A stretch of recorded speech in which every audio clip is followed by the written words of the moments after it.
A year ago, I did a video on the abandoned nuclear aircraft laboratory. Then 5 months ago, Andrew Estes left me a comment on my page, one I didn't see until 2 weeks ago. That comment has sent me down a rabbit hole.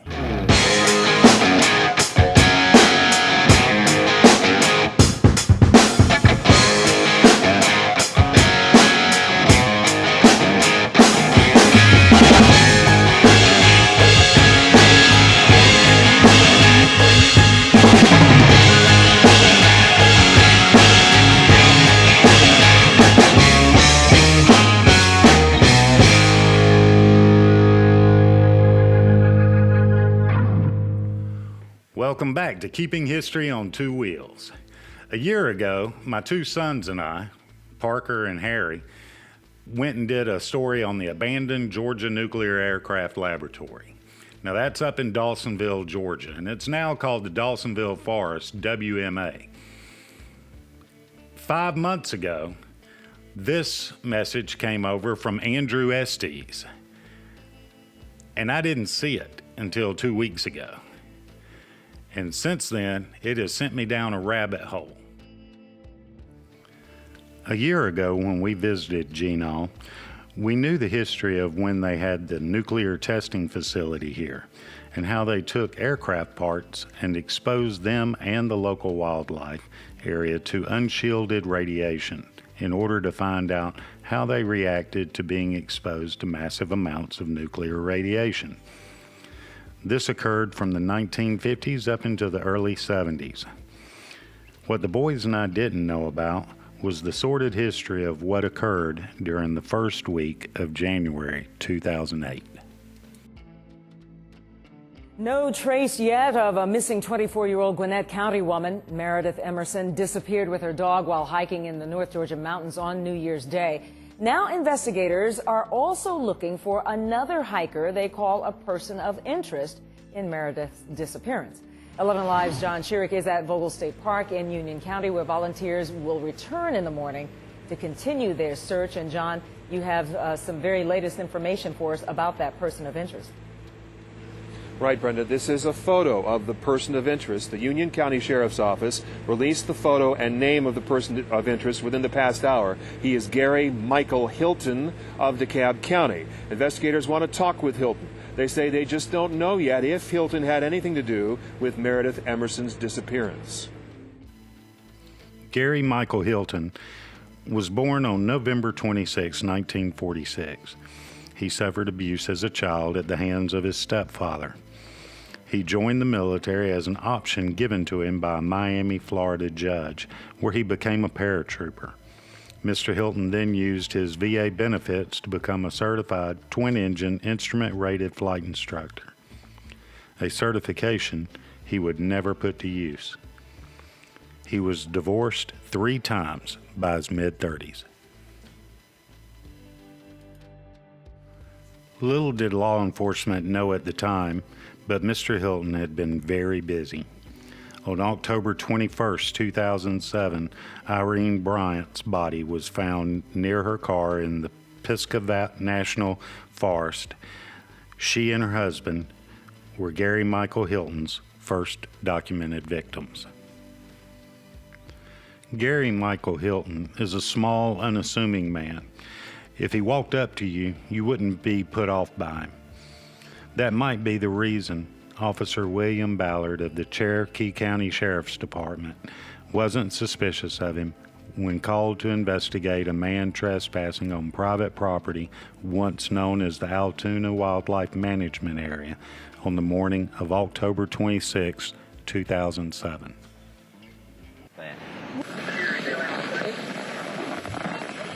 Good, yourself, sir? What you doing out here? Well, you're the fourth person that's come along. Am I? And asked me that. They called you, didn't they? Yes, they did.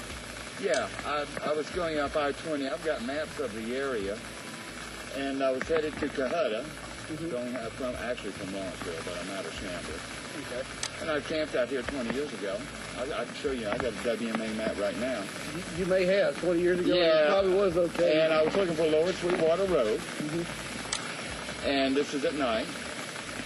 I just couldn't seem to locate it. So, I just wanted a place to camp because I'm on my way to Canada. I'm leaving. As a matter of fact, I'm getting my maps together. I got to buy some maps right now. That's why I just came out to let you know this is lease hunting property. They're very strict about who. I see that, man. The first guy out here, well, anyway, he says I'm in a shooting range. Is this a county road there? Well, anyway, I know the story with the deer. If there's deer hunters around there, I can be wearing a purple shirt, that red backpack, and they're going to tell me I'm going to get shot. I have a long-standing history with Cherokee County Sheriff's Office. When I was doing investigations and serving warrants out of the Cobb Judicial Circuit, I worked closely with Cherokee County on several occasions. So I reached out and talked to Officer William Ballard. We spoke about the fact that Mr. Hilton had just murdered the Bryants and seemed as cordial as could be. How his story lined up, and given no further actions or evidence, along with having checked both NCIC and GCIC and no wants or warrants showing, he let Mr. Hilton go. Officer Ballard became noticeably emotional during parts of our conversation, and I can't say that I blame him. Having done investigations for 20 years, I can't say that I would have done anything any differently than he did once seeing the video. City of Chambly, but I was running at the Cab North Precinct. And I had some people call the law on me. I was running my dog, about 11:30 at night. I wear that pack of carry and stuff, too. I got a big pack. Anyway, they called. I have multiple sclerosis. Sometimes I kind of, do that. And so apparently the dog had stopped to sniff something, and I was kind of just like going like that in the, in the street light waiting for him. The Cab North showed up. I knew the officer stuff, and because I get police calls on me so much. People they call. He showed me. Got one of those looks. No, they're crazy, man. I'm telling you, they're crazy. He showed me on the computer screen. It was a man walking in circles with a white leash on. That's what you were doing. They called the police on me in the middle of the street. That's suspicious. You know that. Nobody walks in circles around here. Hey, I love you. Mr. Hilton, you take care. Be safe. Officer Ballard explained to me that he sometimes feels that had he been more experienced that morning out on the road, that he could have possibly had seen something that would have made him take a harder look at Mr. Hilton, and that possibly he could have stopped from happening the next set of events that would unfold.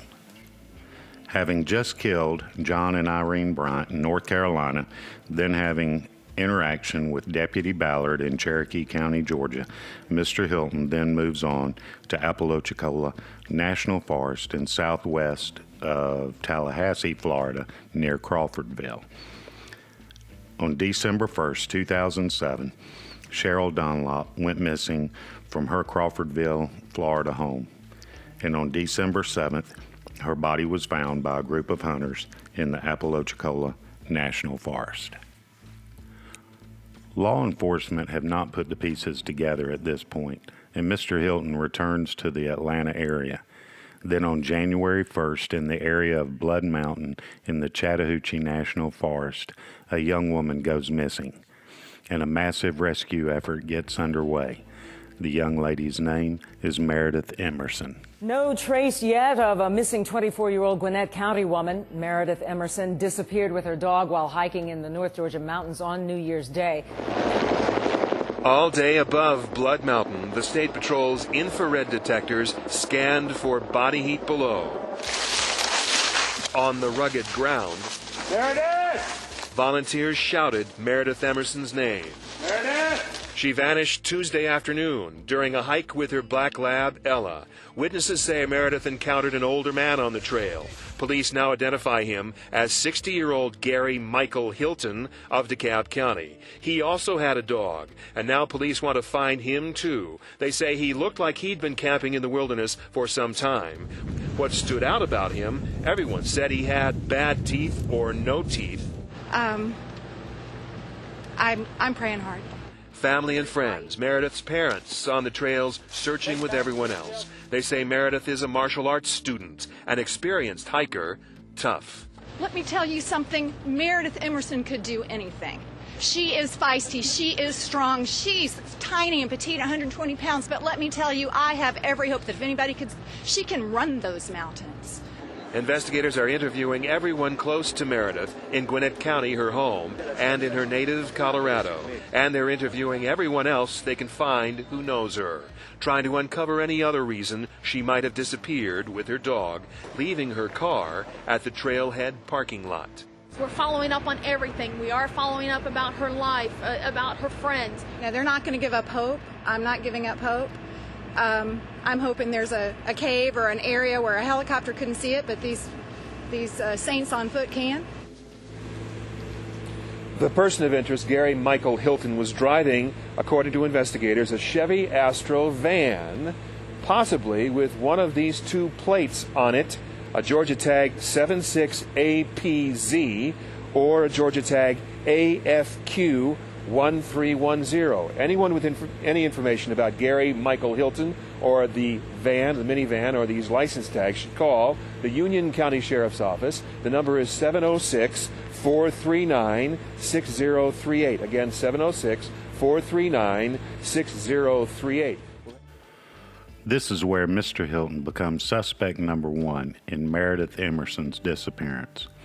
The reason they couldn't find Meredith near Blood Mountain is because she was no longer on the mountain. Mr. Hilton had her captive, bound, and beaten in the back of his Chevy Astro van and was now relocating to a different part of the Chattahoochee National Forest, a part called Dawson's Forest Wildlife Management Area, formerly known as the Georgia Nuclear Aircraft Laboratory. Law enforcement working on credible tips, which we'll go over in just a few minutes, were just hours behind him, but just couldn't seem to get him located. On January 3rd, 2008, Mr. John Tabor, Mr. Hilton's former 10-year employer, who had himself had threatening issues with Mr. Hilton as of late, woke up and saw on the news that law enforcement wanted to talk to someone fitting Mr. Hilton's description, and the description of Mr. Hilton's dog. Mr. Tabor immediately notified Union County Sheriff's Office of who they were looking for and gave them the vehicle make, model, and possible tags. 4 to 5 hours later, much to Mr. Tabor's surprise, Mr. Hilton called Mr. Tabor, wanting to go back to work. The two made a deal, and Tabor told Hilton he would leave him a check at the office. Then Tabor notified Georgia Bureau of Investigations of his contact and plan to put Hilton in their custody. It is believed that the following day, Mr. Hilton, after holding Meredith Emerson for 4 days, killed and beheaded her and dumped her body in Dawson's Forest, WMA, then dumped her head in another part of the 10,000-acre property an hour's walk away.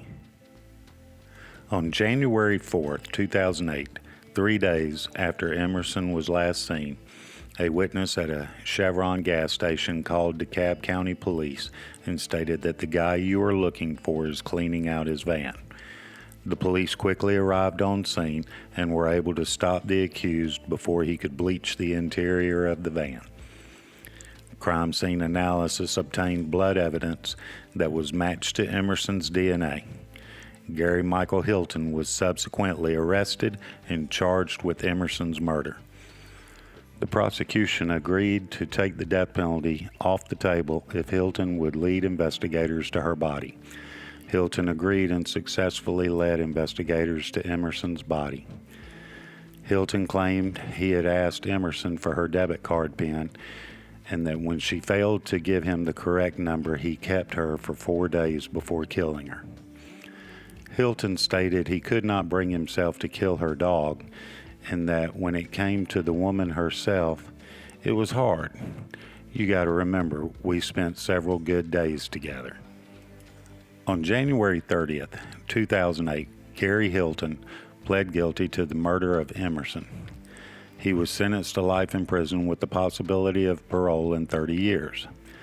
Hilton was later linked to and then charged with 3 additional murders: the October 2007 murders of elderly couple John and Irene Bryant in North Carolina, and the December 2007 murder of 46-year-old nurse Cheryl Dunlap in Florida.